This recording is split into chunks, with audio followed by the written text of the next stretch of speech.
Hello, this is David Gedge from The Wedding Present, and you're listening to the Pantheon Podcast Network.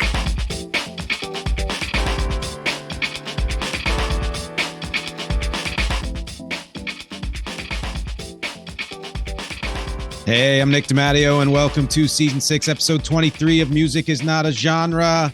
If you are just listening, you have no idea what's in store other than maybe the title. If you're watching, you can already see that I have a guest with me today, and that's because we are doing BackTalk 3 with Steve Erickson. How are you, Steve? Pretty good. How are you doing? Not bad, not bad. I'm actually pretty excited for this because this is kind of a first for me. Those of you who know this show know that I tend to do episodes on very large subjects, kind of a macro view of things, a survey, if you will. And for this, Steve suggested something I've been dying to do for a while, which is to focus in on just one album, and which in this case, it's two albums, but that's close enough. And the two albums that we will be discussing today are Tierra Whack's Worldwide Whack and Kim Gordon's The Collective. And I'm very excited about that. Steve has written on the, some things about those. Has published something actually about that. Which one did you publish something for? The Kim Gordon album. The Kim Gordon album, right? I haven't written about Whack. And so, and yet, despite that, you've done your research on both. And what I love is that we are coming from, different ways of researching, let's say, in some ways. And I think that's going to make this a pretty exciting and interesting conversation. So what we're going to do, just to give everybody the format, is talk about Tierra Whack's album, take a break for the usual mid-roll. When we come back, do a little transition connection between the two, and then we will discuss Kim Gordon's album, and then some conclusions at the end before we wrap up. So why don't we get into Tierra Whack's album? For those of you who don't know, Tierra Whack is a 28-year-old hip-hop artist from Philadelphia, my hometown where I was born. And I discovered in doing this research, many of you, and I'm sure Steve, you already know this, that's her real name. I thought it was a stage name because it's an excellent stage name. But man, that's her last name. I love that. She actually went under some other name for a while that was a stage name and it was decent, but I think her real name is even better than that. And March 15th, she released this album called Worldwide Whack, which is 15 songs and about 37 minutes. So any first thoughts on this? First off, I didn't know that was her real name. That's great, especially having Whack in your name is such a great rapper alias, but it's real. Yeah. Well, I think it's useful to give some introduction to her. In 2018, she released a 15-song album called Whack World, along with a video. It's really a short film that incorporates videos for every song. And that was what really put her on the map. It was a really unusual project. Every song was just a minute long. The reason behind that was that she posted them on Instagram, and at the time, the limit for video there was 1 minute. So basically every song has a verse, a chorus, and then goes straight into the next one. And it covers a really wide variety of styles, even and moods, even in that space. Then she made a big splash. She signed with Interscope, and then it took 6 years for her second album. During that time, she released a couple of singles every year, except I think 2022 was the only year she didn't release anything. In 2021, she put out three song EPs, all of which are different genres, ending with a question mark. There was rap, R&B, and pop. If she had put all of those together, there would be about half an hour. So that could have been an album, but for whatever reason, the progression of her career was rather mysterious to me. particularly signed to a major label and then not releasing a full-length project for 6 years. I, um, but anyway, this one, her there's a very playful quality to her music. She plays different characters throughout Whack World. In one song, she puts on a southern accent, and there's a lot of really childlike imagery, both through her videos, her album and single artwork, and she has a very versatile voice, both as a singer and a rapper. Like sometimes she does this kind of childlike falsetto, and there's a lot of kind of warped kids TV imagery in her videos.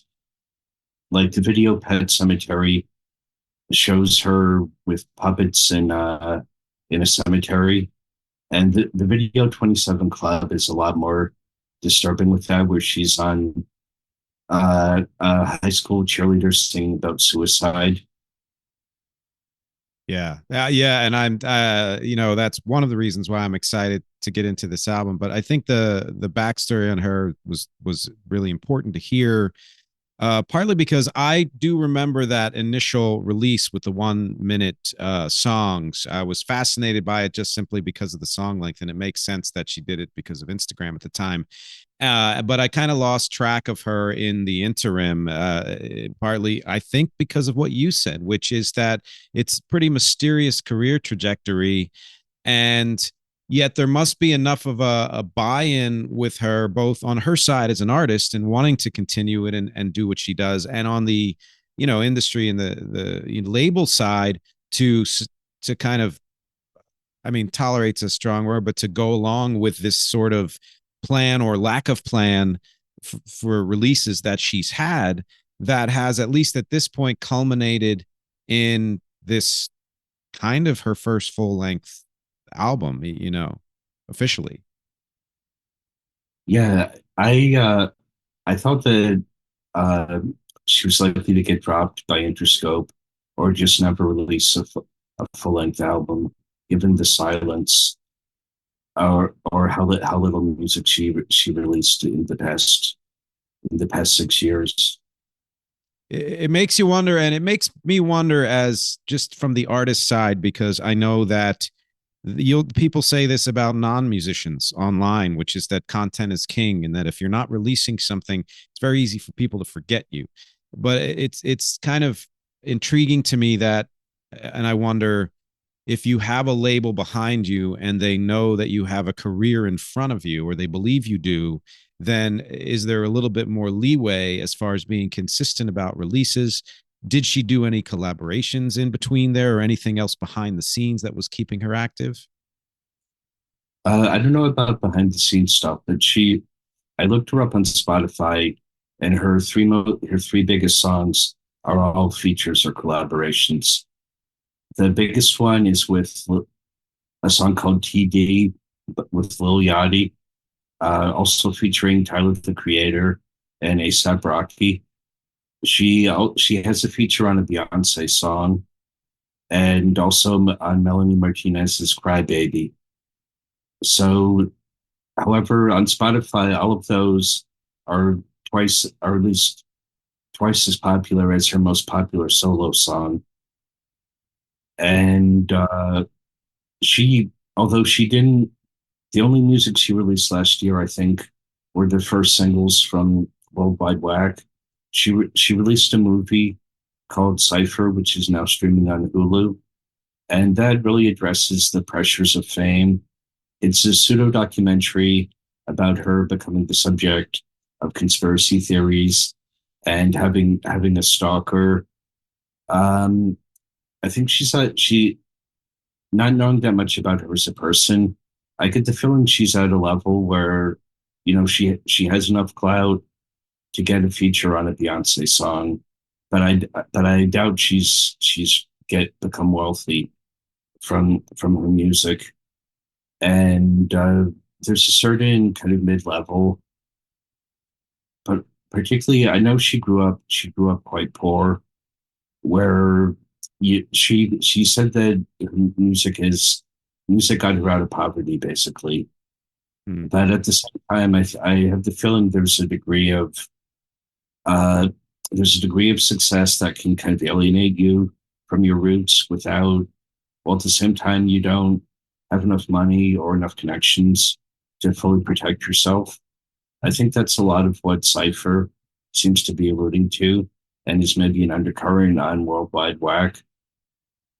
I think you're right. I mean, I think having learned a little more about Cypher, that I mean, there are a few things that run through the album, and we're gonna get to the album in a sec, but that is one of the things, that kind of paranoia and conspiracy, and looking over your shoulder. And I think that's an entire episode of just discussing the before and after of fame, when it comes to artists and their relations with themselves, the world, people that they knew before. And yeah, I mean, I think she put a lot of that into this album.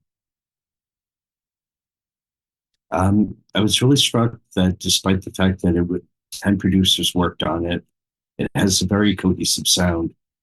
The the songs, there's a great deal of variety on the album, but it has a very minimal, very stark sound where often there's just drums or voice. Sometimes there's a bass line, but often even that is just 808s. And there's one sound like a piano, a music box, I think a harp on one song. It's obviously all done on a DAW. It sounds like it could have been recorded in her apartment. And I was very impressed at how she obviously has a sound that she's aiming for, even if she's working with such a large group of people, that the aesthetic remains really consistent.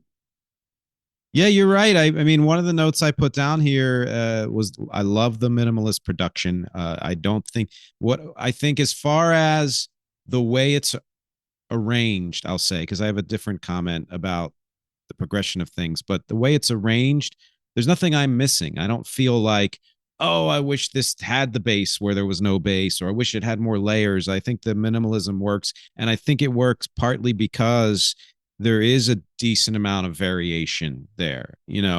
I think, I mean, it's 15 tracks, and it's not a very long album despite that, because again, she kind of tends towards shorter songs. I found that, for me, what made it work, at least, was the fact that there was so much variation, as well as what you said, vocally. I just kind of really forgot what kind of an artist she was, because it's been so long since I heard anything from her. But she does have a very malleable voice. She comes at it from so many different angles, and and whether it's her or someone else who was directing all those 10 producers, there is some type of a vision, not just in the minimalism, but in the desire to want to find some kind of range, where you have one song that has sort of a flanged chorused guitar that's kind of like emo hip hop, and you have another one that has more, drums that are more African drums, and then you have an R&B, and it really kind of does go places that maintain my interest. And at the same time, I feel like, I don't know if this is a strain through a lot of modern music. It's something I've been talking about, for a few years now, and that is, there is a narrow band of what I will call dynamism, or emotional expression, within which many artists these days remain. So you rarely get so super low that it's nothing, and you more rarely get anything above a certain level of expression and being out there. And I think she holds true to that, which is, even though her lyrics go all over the place, and the sound and her voice and all of that, there's not a lot of dynamic range. It remains in that kind of middle band of, we'll get a little soft, we'll get a little bit energetic, but it doesn't. There was, especially considering what she was singing about, is so emotionally intense. There was a part of me that wanted to be like, well, this is the point at which there's a there's just a bust out, like an ability for her to just say and just like rip her chest open. And maybe she's got that in her, maybe she doesn't care, maybe that's not what she wants to do, but that was the one thing I thought was kind of missing from this album. Yeah, I mean, to me, even when it's not part of the lyrics, the production really reflects depression.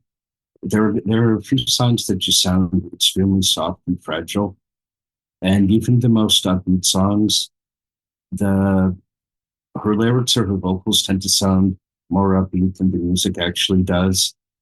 There is a feeling of that it's for my biggest issue with the album is that there's a feeling of whiplash to it where uh, one song will be rather silly, something like Shower Song, and then the next song will seem to come from this deeply depressed space. And particularly in the second around the second half of the album, when the lyrics really get pretty dark, there's I think the second song, Misbehave, has an Afrobeats influence. That's Yeah. the most. That's the one where the drums really pop out at you. And yeah, there's this kind of overriding sense of depression over an awful lot of recent music, where and also a difficulty where the music itself seems trapped by depression. It's not just lyrics about it, and that really to me kind of comes through on this album. That's a great way to put it. I mean, that it's that the lyrics can go everywhere, but they're trapped within the music. There's a depressiveness to the music itself, you know. And I mean, you can name check somebody like Billie Eilish or other people in that strain, where again lot of lyrical range and a degree of vocal range anyway, and the production is really nice. It's lush in an electronic way, but you know she's again somebody who does not break out of that narrow band. And I wonder, when that you've picked up on this as well. Sure, there are trends in music and we know that's true. There have been times where mellow music has been the rule of the day, like in the maybe mid late 70s. The pop charts had a lot of mellow music, but and maybe there's a parallel there as well, because people thought of the 70s as sort of a depressive time in the country. Is there maybe some cultural social thing where artists from of a certain age or from a certain I don't know set of experiences are taking from the world that sort of feeling that is again depressed in a way, and not whether they're aware or not, they're kind of riding it, and it's throughout their entire catalog. Yeah, Billie Eilish sticks to a really restricted vocal range, which Whack doesn't. True. And but her song "Happier Than Ever," if I'm remembering the right one, has a guitar solo that kind of breaks through and expresses the anger behind the song. And it's like finally she got out of just very almost ASMR type singing, but there are similar emotions running through a lot of. But both Eilish and Whack have songs about contemplating suicide. Mm. On 27 Club and Tonight, which are the last two songs on Worldwide Whack, it gets so grim that it's really hard to ignore. Like the chorus of Tonight is "I might die tonight." Yeah. Yeah, and I noted somewhere that there were a couple of songs earlier on that were starting to allude. I think "Numb" and "Difficult" in particular, where she was starting to kind of allude to the fact that there's going to be some darkness on this album. Even more so than the first couple of songs are. I like the first song a lot, and the second one is the sound is nice, but they're very kind of, this is what people do. A lot of people do on albums now with their songs is, I'm going to, make a bold statement about who I am or who I don't want to be with. And that's the lyrical content. And that can have a darkness to it, but that's nowhere near as dark as she. And there's your whiplash with 3 being Chanel Pit, which I thought was a fun song. That's a song I really enjoyed. Really overall, it's one of my top, 3 or 4 favorites on the album. And then it goes straight to Numb, and the kind of personal confession of an overactive, oversensitive brain on burning brains, or whatever else you might interpret that as. And then there's a lot of back and forth. And then right at the end, she just lands really heavily with Two Night and 27 Club on, whatever this, and it makes you feel like, kind of like you said, this was hiding behind all of the songs, even the songs that seem to be positive. Well, on one thing about Whack World when it came out, I found it really refreshing for breaking with. I'd never heard a hip hop project like that before. Not just the 1 minute songs, but her putting on all these different characters.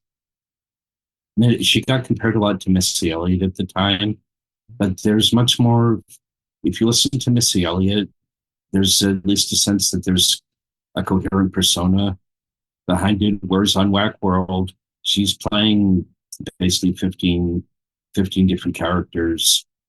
And that really came through in the videos where there's this constant shift where in one of them, she's playing a woman whose face is swollen from getting beaten up.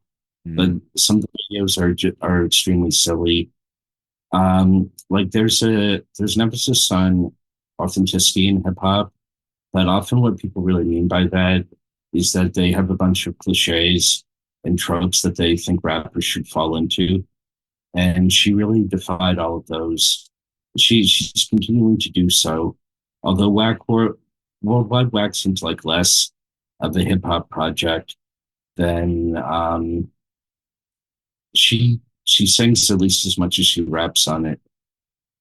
Yeah, that's true. And some of it is the singing while rapping, which I enjoy. Then there's some straight rapping, but then there is some actual straight singing, which I don't know. There's too much, like, Difficult to me was an interesting song because it combined, like when I did an episode a couple of years ago on emo, and I talked about how there's all different kinds of emo, and especially now, and there's been a strain in hip hop of emo hip hop, and it has a sound and a feel that is that, but you could almost categorize half the songs on this album in that sense, where it's not just confessional, but it's darkly confessional. And yet she's able to do, I love discovering things right on the fly, which is what I did with this album. And there was one song where it sounded like she was singing like rapping with a swollen tongue, and part of the song, like she does it. It goes beyond mumble. I think Numb was it, where and it sounded to me like almost like a different vocalist, And then there was another song where she did do the kind of standard, it's been around for 10 years or more, the kind of like intentionally unarticulated, like mumble, singing, mumble rapping, which is different from her straightforward rapping, which is different from her rap singing, which is different from her all out singing. So there is a ton of range. Well, emo rap kind of became a genre of its own with, I mean, it gets called rap, but it was almost always basically singing through auto-tune with the flow. And it had a big influence from pop punk. Her vocals, you wouldn't confuse her vocals with Juice WRLD or Lil Peep. But in terms of the emo meaning, sort of wearing your emotions, especially things like depression, on your sleeve, there's definitely a big element of that. In the past, it felt like she used metaphor a lot more. Like Pet Cemetery of Whack World is in theory about a dead dog, but it's pretty obvious that she's talking about a person. Okay. Okay.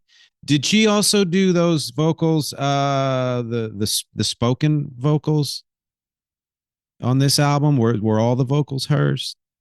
Yeah, Yeah. as far as I know. Wow. Yeah, that's I thought it I mean, talk about malleable because that was just straight up. I forget which song it was where it's like, oh, I like this. I don't know if I like this song, and it's kind of, it's okay. And she was talking with that kind of an accent. And I'm like, wow. Oh, oh, the intro. I actually don't know about that. That might have been someone else. Okay. Yeah. Well, either way, that was kind of a neat thing. But yeah, and maybe that's why. I mean, I think there are two reasons why for me an album like this is best listened to a song at a time, and or two songs or whatever. And that is that I go back to my other comment, which is I just happen to prefer more range. If you're talking about an EP that's meant to evoke a mood, or you're doing a playlist and everything's meant to be mellow because you're, I don't know, trying to sleep or whatever it is, or meditate, that's fine. But I always feel like an album is meant to be, this is me, the artist, at this point in time.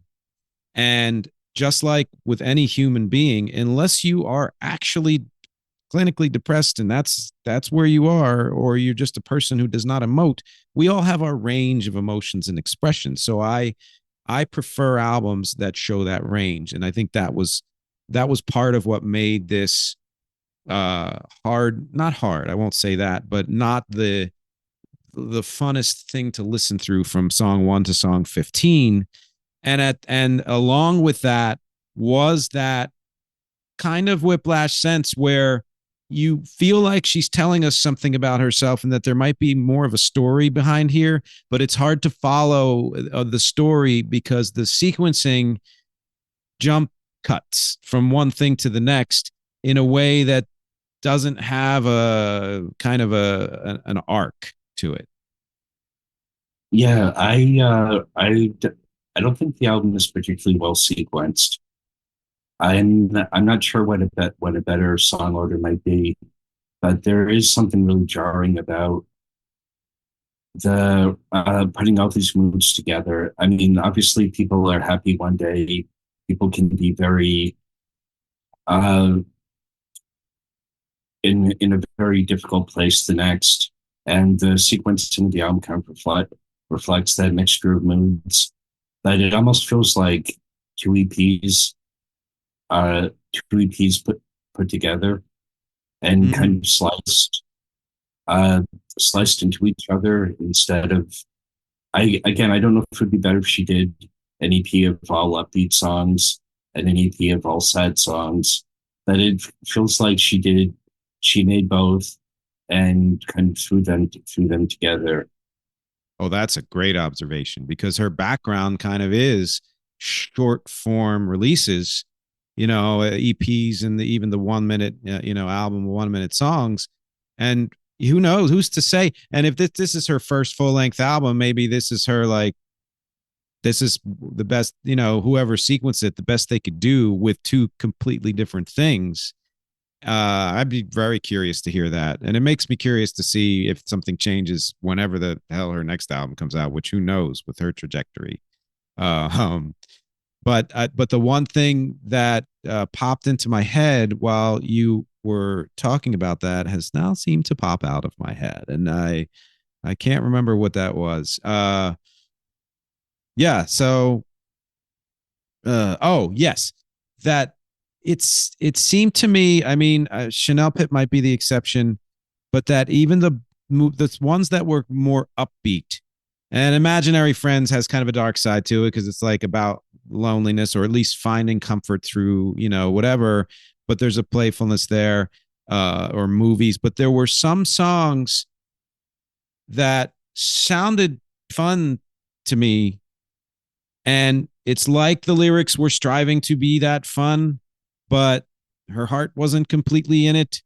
because of the fact that I think her heart is in a darker place, and she was doing her best to kind of get to that happier place, but it didn't seem full. Some of them didn't seem fully fleshed out, I guess. Well, she says she wrote 300 songs for the album, and certainly she'd been accumulating them over the past 5 years. Oh. That's possible. But she also said she didn't like most of those songs. Okay. And yeah, there's also a very uncomfortable aspect to listening to the album. She says she's been to therapy. She's in a much happier place now.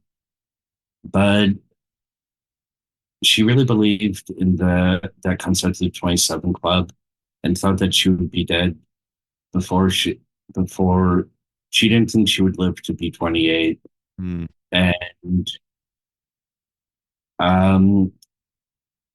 like the final words on the album are, "Coach got me doing suicides." When you hear something like that, as a listener, how should you respond? Particularly because this is also a commercial product released by a major label, and if it makes money for them, they're profiting off of her pain. Well, yeah, and that's an age-old story. Profiting off of the pain within the song, but even worse than that, the pain within that artist's life. I mean, it's just been. You can go back to grunge. You could go back to certain 60s artists. You can go back to the blues, and that's just been happening forever. It is interesting to me that I did an episode on the 27 Club a season or two ago, and it was pretty surprising how many music artists died at the age of 27, even further than the 3 or 4 or 5 that all of us know. And it's interesting that there were quite a few people who hadn't even heard of it. And most of them were either people who weren't that into music or were just younger people. So she's, definitely got a sense of history here, that she even called the song that. And the fact that she's 28 now means, I guess, there was a little bit of triumph here that she made it through. But, it was one of the more interesting songs to me. And yes, it's if we were going to recite the lyrics even beyond the lyric you said, I would say, a fair warning, everyone, when you look them up. But it had that kind of lyric music juxtaposition that I find in artists like, I call it very Smithsy, because it reminds me, not in sound, but in the way they're juxtaposed, of both the Smiths and Elliott Smith, in that there's darkness and negativity within the lyrics, but the music itself there are much darker musical songs on this album than 27 Club. I feel like 27 Club had that difference going for it, that dichotomy. Although given how intense the lyrics are, the music, you made this point, the music is not what you would expect to accompany those lyrics. Yeah, exactly. And I don't know if that was an artistic choice. I love the choice, because if you're writing lyrics like that and then the music is like super, super negative, depressing, and down, that's like taking a pill, like that's just too much of the same thing. So there might have been an effort to say, well, I'm going to do these lyrics, but I'm going to, frame it in a way that's not going to be so depressing that it's impossible to listen to. So that's Tierra Wax Worldwide Whack. There's a lot more to talk about there, and I recommend that you all look it up. Just for the record, some of my favorite songs on it: 27 Club, Tonight, yeah, they're dark. Movies, Imaginary Friends, Chanel Pitt, and Mood Swings. That's in reverse order because that's how I'm scrolling. But that brings us to the midpoint of this episode. We're going to take a break, and we're going to come back with Kim Gordon's The Collective. So stick around. We'll see you in a sec. Hey, so I was going to do the usual and just list all of the links that I'd love for you to check out, but I realized that everything you need to know and everywhere you need to go is at nickdamadio.com. That really is the hub. I list all the links in every episode just in case, but nickdamadio.com is where I put everything that I do. If you want to know more about this podcast, whether it's the audio version or the YouTube version at youtube.com/@musicisnotagenre, or wherever else the podcast shows up, or if you want to support the podcast at patreon.com/musicisnotagenre, just go to nickdamadio.com. It's all there. If you want to check out my full discography of original music and covers for my band REC and beyond, it's at nickdamadio.com, including all the streaming and social links for wherever you listen to music and wherever you check out your soch. My acting clips are there. My voiceover clips are there. Graphic design, my blog, and most especially, it's the best place to contact me. If you go to nickdamadio.com/contact, or just hit the contact is on every single page. You can send me a note, say hello, ask me any questions you'd like. You get a newsletter a few times a month. And if you have a project of your own and need work done for it, whether it's audio editing or music or voiceover or graphic design, or if you have an event and you need live music, go to nickdamadio.com, contact me, say hello, let me know what you need. I'd love to hear from you. Thanks for listening. Let's get back to the show. All right, we are back. BackTalk 3 with Steve Erickson. We're talking about two albums today. Tierra Wax Worldwide Whack, which was a great discussion, and upcoming Kim Gordon's The Collective. And what I like about this, again, is because I don't often dive this deep into a single album or two albums, so this is kind of fun. But also, what's cool is there seem to be some connections here, even though you've got a 28-year-old, Tierra Whack, primarily from the hip hop world, and you've got Kim Gordon, late of Sonic Youth, who is 70 years old. There's a 40+ year difference there, but they're both independent women doing full albums. Both albums they're actually almost the same length. They're just a few minutes off in length, even though there were a few fewer songs on Kim Gordon's album. I know that sonically this might not be something that hits somebody right away, but I listened to the production of Kim Gordon's album, and we'll talk a little bit more about that. But I find that there is a level of minimalism in the way that is produced that is different from, but parallel to, the minimalism that Tierra Whack had in her own. And of course, you've got the electronic beats and hip hop influence even on Kim Gordon's album. Again, The Collective, which was released on March 8th. And the last thing I'll say about this before I hand it off to you is that, there's a lot to say, but I'm only going to say this for starters, which is it reminded me of certain lyrical, approaches that she took. If Lou Reed and Laurie Anderson ever did a project together and weren't just married, and asked, Beck to co-produce it, it might come out something like this. That's an interesting combination. To me, it feels much harsher than anything Beck's done. Yep. There actually is one degree of separation between Gordon and Whack. Justin Raisin, who produced The Collective, has also worked with Lil Yachty, who did a song with Whack. That's amazing. Yeah, it's again shows how, and this is why I do this podcast, which, by the way, quick note, if you saw my special announcement last week, my sincere hope is that this won't be the last season, but it would very much help to solidify that if anybody out there could give just $1 a month to help to support this. It would make a big difference.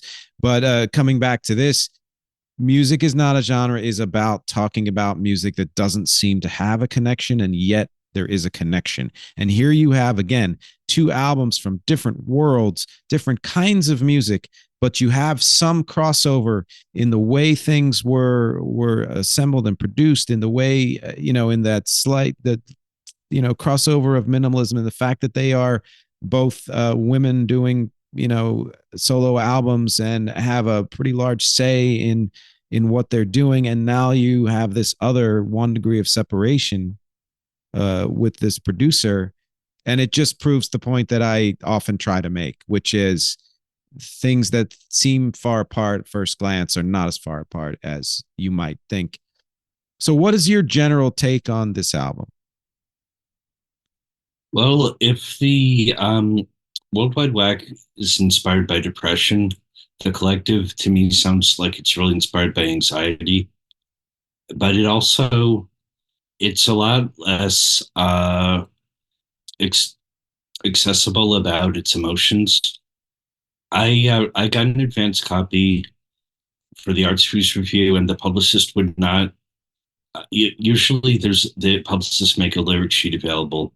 They didn't do it for the collective, and I know there's no lyric sheet with the vinyl or CD.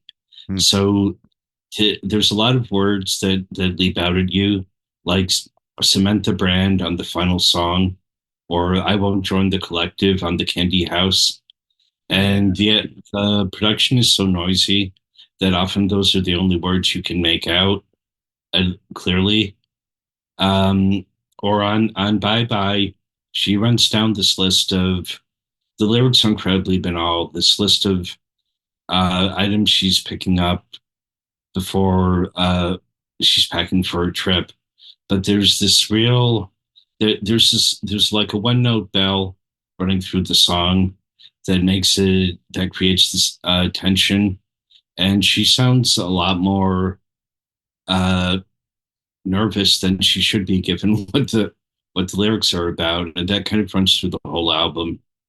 You are right. I was trying to think of a word to describe it because I did think there was, neither album is let's celebrate life, and yet this one isn't really depression. But anxiety is the perfect word for that.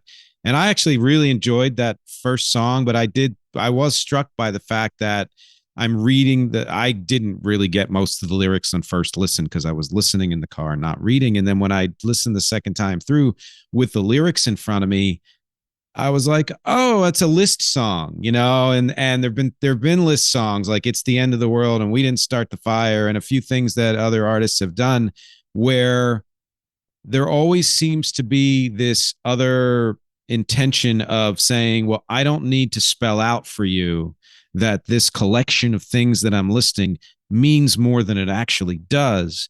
And yet I'm listening to the song and it's an anxiety ridden, sound, and the lyrics are banal, like this list of things. And I didn't feel like it was almost kind of Dadaist to me. Like I didn't feel that there didn't seem to be any other ulterior meaning to the lyrics that leaped out at me. Well, my interpretation is a bit different, and it may be completely off from what she intended. But for me, it's a song about the breakup of Sonic Youth, which occurred because of the breakup of her marriage to Thurston Moore, their singer and guitarist who cheated on her. And if you read the lyrics, it sounds like she's packing to go on tour. And then the fact that "Bye Bye," this "Bye Bye" are the final words, but then the song goes on for another 2 minutes, and it sounds so. The guitars get heavier after the lyrics end, and it carries a lot more anger than you would expect given what the lyrics are about. But I think the emphasis on packing to leave, that in some ways it's a reflection on her divorce and the breakup of Sonic Youth and the Wow. pressure of starting it. This is her second solo album, but the feeling like you're as a senior citizen starting over musically. Oh, what a great statement. Yeah. I mean, she is 70 years old. And I mean, I I know a lot of 70-year-olds and older. And one thing that strikes me about them is that there are those whose voices sound old and those whose voices don't. And she didn't do a lot of singing on this, but her voice doesn't come across to me as a 70-year-old's voice, and yet the lyrics, I mean, certainly reflect more life experience and things that obviously they would from somebody, you know, like a Tierra Whack who has her own life experience and expressed a lot of that. But the range of what Kim Gordon is expressing here, kind of anxieties about, I read a quote of her saying this was about her responding to a world that she thinks is crazy right now.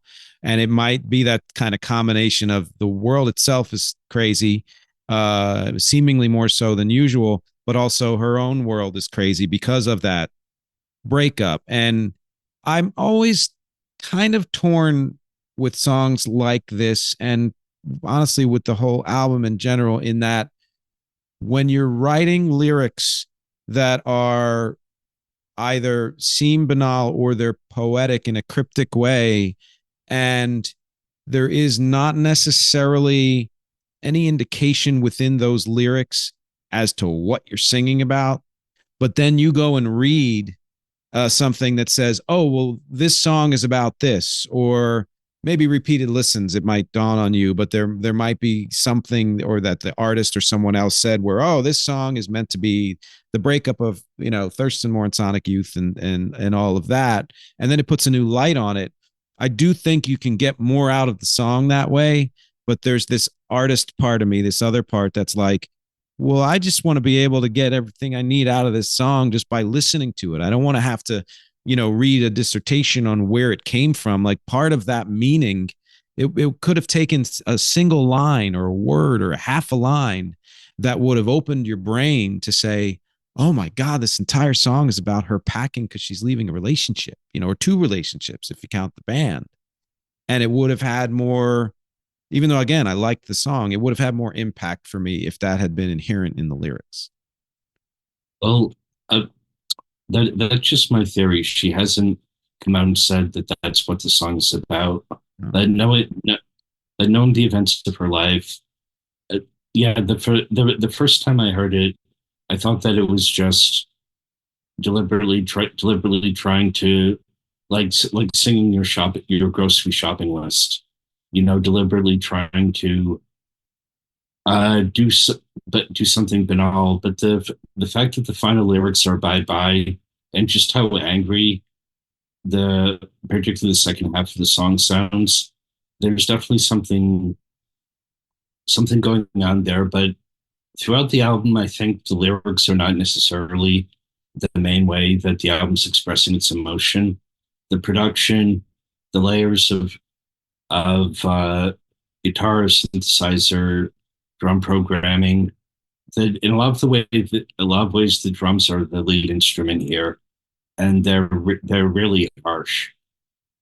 Yes, and in fact, I mean, her voice is distinct enough that I can hear it in my mind now, and I tend to judge things by what I come away with. Like, I have often seen, you know, musical theater or other performances where I'm like, I really enjoyed that experience. I don't remember a single song, you know. Whereas with both of these albums, there are things that pop out at me that I will remember, and you know, one would be her voice and her delivery, and then the other two things would be the drums and the guitar. And I know there was more in there, but just the impression that is left in my mind is it's this swirling, almost, you know, if you combine noise rock with shoegaze, you know, and then you have the kind of minimalist electronic kind of funky drums with some of her delivery has a slight hip hop tinge to it. That's the takeaway that I got from the entire production of this. And even though I feel like there was a little more emotional range expression wise in the music itself, if not necessarily in her voice, because her voice kind of does that same kind of I'm saying this kind of delivery. The production itself, I think in some ways had a bit less range than Tierra Whack's production, and sure, it was more cohesive, but I know that she's got a long history and works with great people, and I wondered if that was a deliberate choice to just stay with at some point in every song, that guitar is going to go to a place where it sounds like it's, you know, it's you're holding a chord and then scraping the guitar on a stair rail, you know, and that happen pretty much in every song to some degree. Well, the liner notes credit a synthesizer and sampler by name the Ensoniq ASR10, which I had never heard of until I listened to this, and then I looked it up, and it's known for allowing you to put filters over like 5 or 6 different layers of filters. Mm. And I think that's a lot of it. It sounds like she's sampling her own guitar playing and then creating loops from that. Or yeah, there's a really I I have a different feeling about the words. I think that the album for me is really held up over repeated listens, and part of that is because there's something mysterious about it that you're not necessarily going to get Mm. on a first listen. And but part of the pleasure is kind of if you listen to it 5 or 6 times, you'll start to realize what the words actually are. Mm. So there's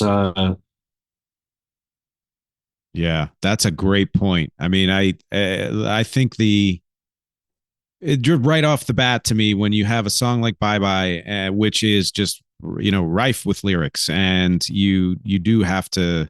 I think that is the kind of thing where you're like, I would almost equate it to if you're not necessarily high, but if you're in like an altered state, if you're tired or something like that, and you're staring at this pattern on the wall and it means nothing. But the longer you stare at it, the more you're like, oh my God, there's a face in there. And that face looks like it's, telling me to look up to the sky or whatever. You start to find these meanings. And it's like you said with Bye Bye, I love your interpretation of that. I hope other people quote your interpretation because I think that it's dead on. But it is one of those things where you're like, well, I listened, and I came away with this, and you're not even entirely sure if that was the intention. So there's that mystery there. And then you have a song like Candy House where it had very few lyrics, and yet for some reason those lyrics got right through to me.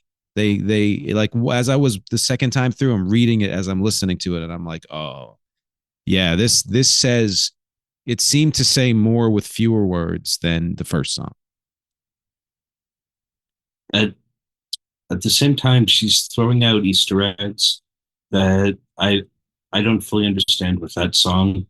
With its name comes from a novel by Jennifer Egan. I I didn't know that till like literally 10 minutes before we started recording. I was trying to figure out what she means. What does the Candy House mean in relation to the line "I won't join the collective"? And I found a book review of the Jennifer Egan novel, which sounds very complex. And from the book review, I think you would have to read the novel to know exactly what she's getting at with that illusion. But again, that to me, that throwing in those kinds of references can expand the experience. Yeah, I see what you mean. And that kind of shows in a way the benefit of the, internet era of music, in that if you're curious enough, you can find what do they call it? Like oh, I don't know. I'm trying to think of, there's an academic phrase of, you have additional material, that supplemental material that supports what it is that you're writing or researching or watching or listening to or whatever it is. And it does, I think, enhance the, experience of the songs if you're curious enough to go beyond first or second or third listen to know that information and then listen again. Yeah, for me, the collective is an album that's really awarded repeat listenings. I've looked with it, I think, close to 2 months at this point, and it's something that I still listen to regularly. Wow. Which with these days, with the amount of music coming out every week, that's pretty high praise. That is high praise. Yeah. It's it's I think I mean, I don't, for most of my life I had a car. I haven't had a car for 10 years, but I can say that one of the reasons why I listened to albums three, four, five, six, eight times was because I was a captive audience and had nothing else to do but listen to music. And now we have everything else to do. Car or no car, you can listen to or watch a million different things. There is something to be said for, I think, any work, but in particular music, because they're shorter and more easily digestible than, let's say, an 8 episode, something you binge watch. That if it is compelling you to listen again and again and again, and you may not even be sure why until the third, fourth listen, you're like, this is why this is hitting me, because of the things that I knew might have been in there the first couple listens, but just couldn't quite get right away. That it's a credit to, well, you as well, and anyone who takes the time to listen to something more than once.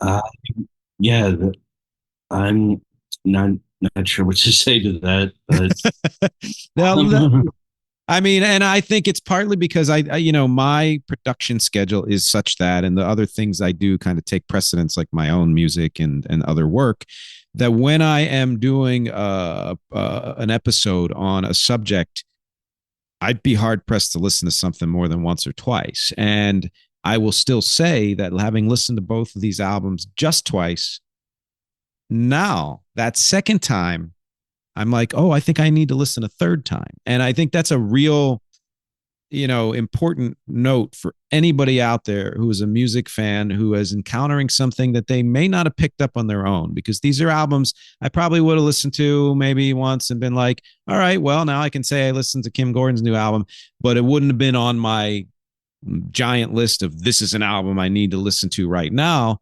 But because we're doing this episode and I took the time and said, well, one listen isn't going to be enough for me to have these notes and some thoughts, and I listen again, it kind of forced me to open up a little bit more. And I'm saying to all of you out there, this second list, the first listen, I might have just said, that's enough for both albums. The second listen for both albums, I'm like, I need to listen at least one more time. It doesn't mean I'll listen more than that, but it's making me want to listen again, because there's more to the lyrics and the stories and the meanings and the meaning that happens when the lyrics and music mesh than you're going to pick up in the first one or two or even three listens. And you're somebody who's good at that. A friend of mine named Jeff Jackson wrote a novel called Destroy All Monsters, which is about a series of murders of musicians happening at live shows all around the world. And what it's really a metaphor for is the way that music has been cheapened by streaming and by just the huge volume that there is out there. Where one thing I find rewarding about writing about music, typically I listen to an album 4 times before I finish my review. And that really forces you to come to terms with whatever, to get beyond your initial thoughts, and to you can listen. Often I listen to music once and just have no reaction, like, yeah, that was okay, I'm never going to play it again. But if you listen to that album every day for a week, you might wind up loving it. That's something that Jeff has said.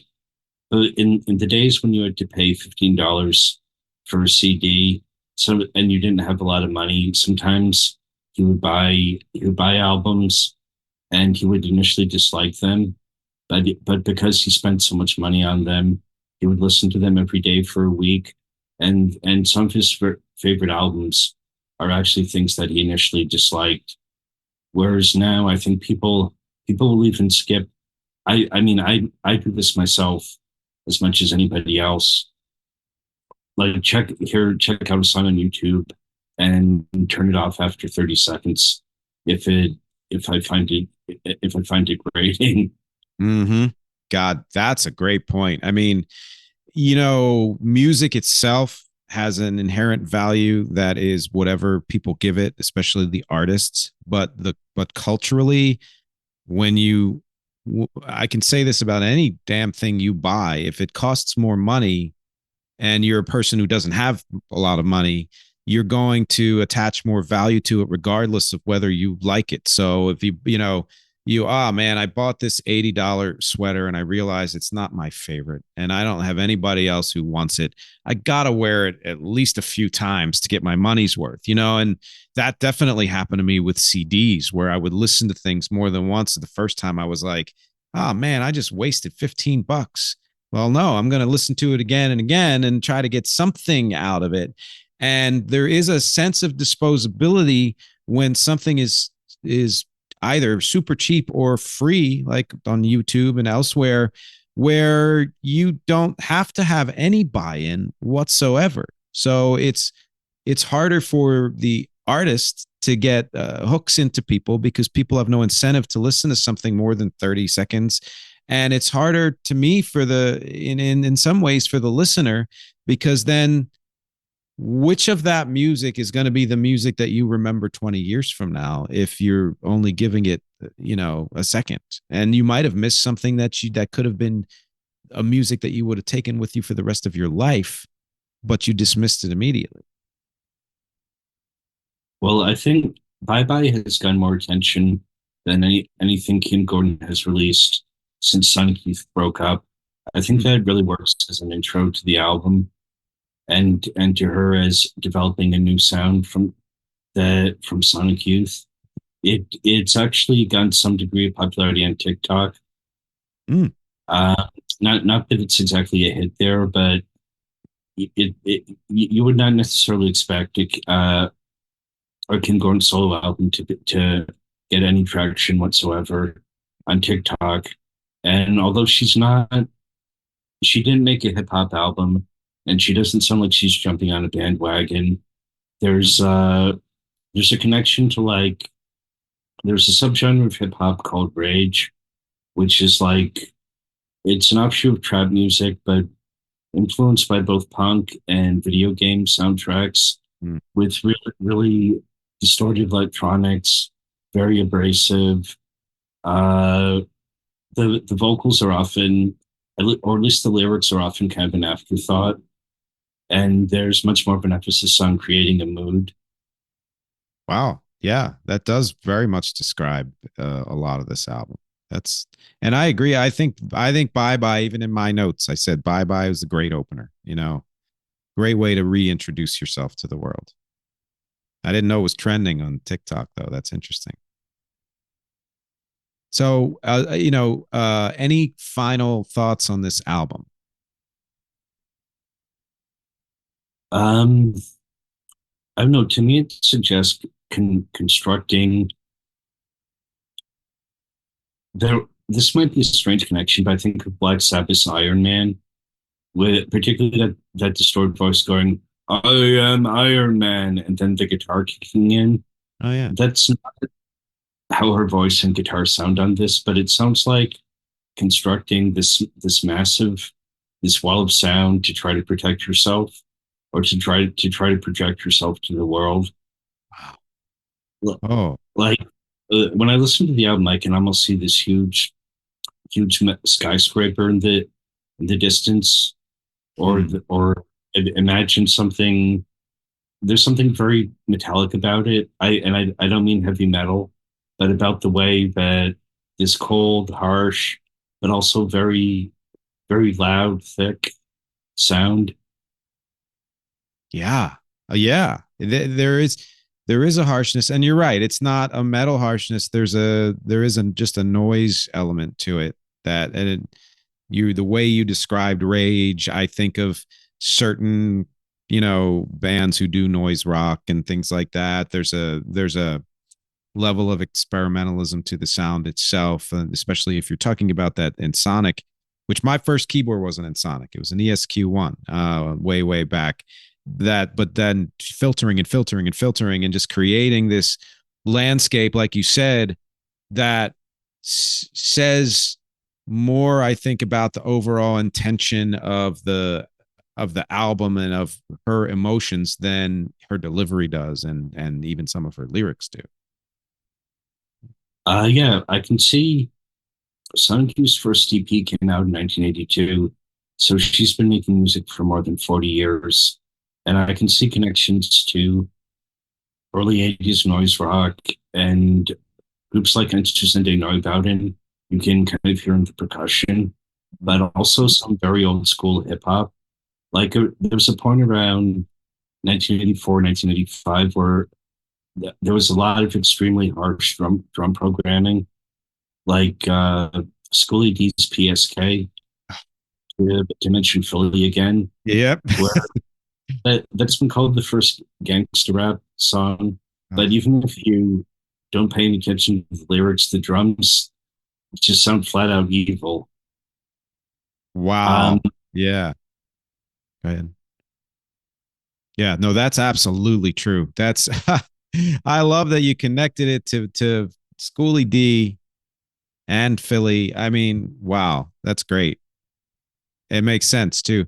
Yeah, I would agree with that. And I think before we do final thoughts, I'll just for the record say that some of my favorite tracks on this album are Bye Bye, The Candy House, I'm a Man, Treehouse, The Believers, and Dream Dollar. So I think that's one more favorite than I had for Tierra Whack. So, you know, if you're scoring at home, then I probably liked this album a little more, but for different reasons. That's a little bit hard to say. But I will say my closing thoughts on this is that both albums for me had some real highlights and some very interesting choices. I do say that in both cases, I would probably listen to each one again at least once.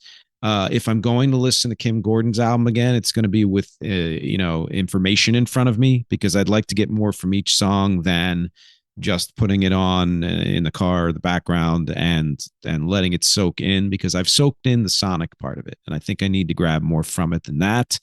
I think both are worth a listen in their own right. But if you're going to do it, take your time, maybe just listen in a few doses and then go back and listen again.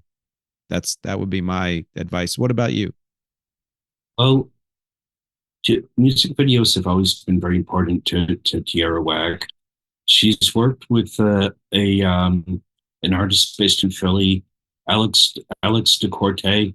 He's drawn artwork for her. He drew the album cover for Worldwide Whack, and he also directed the video for Tonight, which is an animation where she's this huge blimp flying above Philly that collapses down to the street. Her visuals are really important, and I think flesh out what she's doing. So I would suggest watching the video. I think she's made 3 videos off this album: Shower Song, 27 Club, and Tonight. And you can see that there's a sense of humor even to the darkest moments on the album, where she can imagine herself as a cheerleader performing 27 Club. Ha.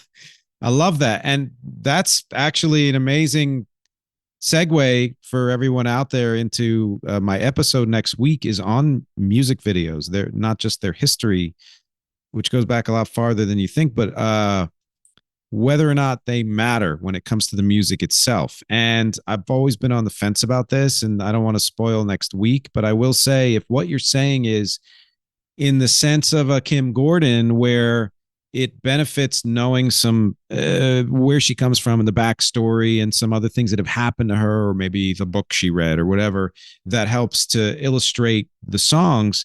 For Tierra Whack, you're kind of saying that the visuals inform the songs to a point that goes well beyond what someone could get from them by just listening to them.